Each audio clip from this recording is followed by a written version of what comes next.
acaso você conhece alguém que está sempre dizendo que ela faz tudo sozinha, mas na realidade ela manda sempre os outros, está sempre manipulando as pessoas e as situações? Se você conhece, este vídeo é para você. Esse é o terceiro vídeo da série Traços de Caráter. E hoje nós vamos falar do traço de caráter psicopata. Se você é nova por aqui, seja muito bem-vinda. Meu nome é Neiva Soares, eu sou psicopedagoga formada na Universidade de Bolonha, na Itália. Eu também sou analista corporal e mentora para mulheres na menopausa. Se você é nova aqui nesse canal, faça sua inscrição para você não perder os próximos conteúdos. Lembrando que você não é somente um traço de caráter, você é penta, você tem os 5 traços de caráter. Preste atenção nesse vídeo para você ver se você também tem algumas características do traço de caráter psicopata. O traço de caráter psicopata começa a se formar depois de 1 ano de idade. Quando a criança termina aquela fase, aquele relacionamento simbiótico com a mãe, essa é uma fase que a criança começa a explorar o mundo. E mesmo que ela ainda não tenha o controle das pernas, ela começa a caminhar pela casa, tocar tudo, né? E os pais começam a educá-la e dizer que algumas coisas ela não pode fazer. Se a criança percebe que quando ela faz algo que os pais pedem, ela é amada, ela recebe carinho, ela recebe amor. E quando ela faz algo que os pais não querem, ela é ignorada, ela pode pensar que ela tem valor somente quando ela faz algo. Se ela não faz nada, ela não tem valor. A criança se sente manipulada. Quando eles querem algo, ela faz e ela recebe carinho. Se ela não faz, ela não recebe nada em troca. A partir dessa dor da manipulação, dessa sensação forte do medo de ser manipulado,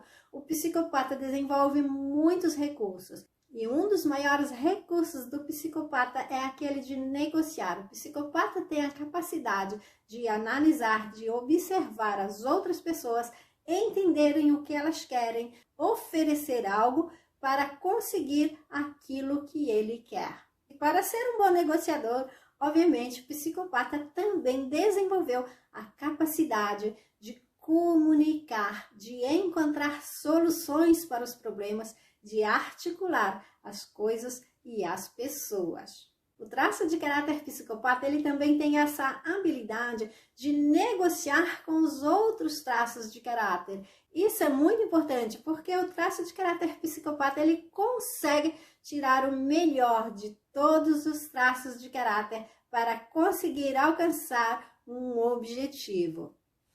As características físicas não são muito evidentes no corpo do traço de caráter psicopata, porque ele tem essa capacidade de disfarçar, né, de se camuflar.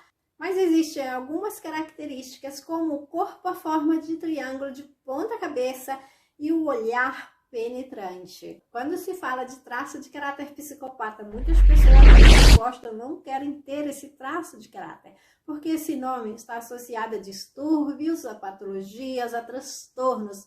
Mas quando nós falamos de traços de caráter, não tem um traço de caráter bom ou um traço de caráter ruim. Não estamos falando de transtornos ou de distúrbios.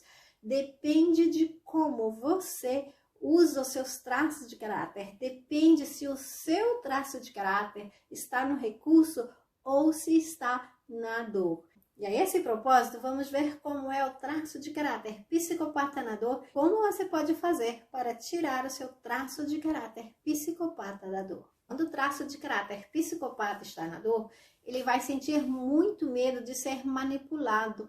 Ele também vai sentir medo de ser enganado, de ser usado. Então, ele vai ter muita dificuldade de confiar nas pessoas. O psicopata ele também gosta de mandar sempre. Sabe aquela pessoa que está sempre mandando e dizendo que ela sim é que faz tudo, que ninguém faz nada, que ela tem que fazer tudo sozinha?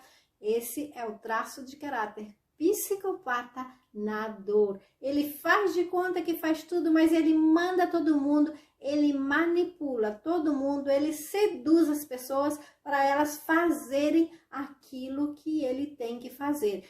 Enquanto o traço de caráter psicopata no recurso, ele lidera, ele sabe encontrar as melhores soluções para ambas as partes, para que todos saiam ganhando. O psicopata na dor, não. Ele é aquele tipo de pessoa que ele quer sempre tirar vantagem dos outros, ele quer ser o melhor, ele é aquele que está sempre se gabando de tudo. Ele se faz de vítima. Sabe aquele tipo de pessoa que te joga sempre na cara? Ah, mas eu renunciei à minha carreira por você. Ah, eu fiz de tudo por você. Ninguém faz aquilo que eu faço para você. Esse tipo de comentário é muito comum quando o psicopata está na dor. Estou curiosa, me conta aqui no comentário se você conhece alguém com o traço de caráter psicopata na dor. E agora eu vou dar umas dicas importantes de como você pode ajudar o seu traço de caráter psicopata a sair da dor. A primeira dica é de encontrar um ambiente favorável para o psicopata. Ele precisa de expor as suas conquistas. Ele precisa fazer ver aquilo que ele fez, né? Aquilo que ele tem, aquilo que ele conseguiu conquistar. Ele também precisa encontrar pessoas de confiança, pessoas que ele sabe que não vão usar aquilo que ele fala contra ele. Uma outra dica importante é fazer o psicopata ocupar um lugar, uma posição estratégica, uma posição que ele possa delegar as coisas, porque o psicopata ele não tem muita força para executar, mas ele tem essa capacidade organizativa, ele tem essa capacidade de negociar com as pessoas, de convencer as pessoas a fazerem aquilo que é necessário. Então, dar essa posição para o psicopata é utilizar esse recurso, esse poder que ele tem para fazer ele sair da dor e para fazer ele brilhar. Mesmo que o traço de caráter psicopata não seja o seu pico principal, você vai precisar sempre do seu traço de caráter no recurso. E esse vídeo agregou algo para você, ou se você conhece alguém com essas características, condivida esse vídeo e deixa aqui embaixo o seu comentário, dizendo se você se identificou com algumas dessas características. Obrigada e até a próxima!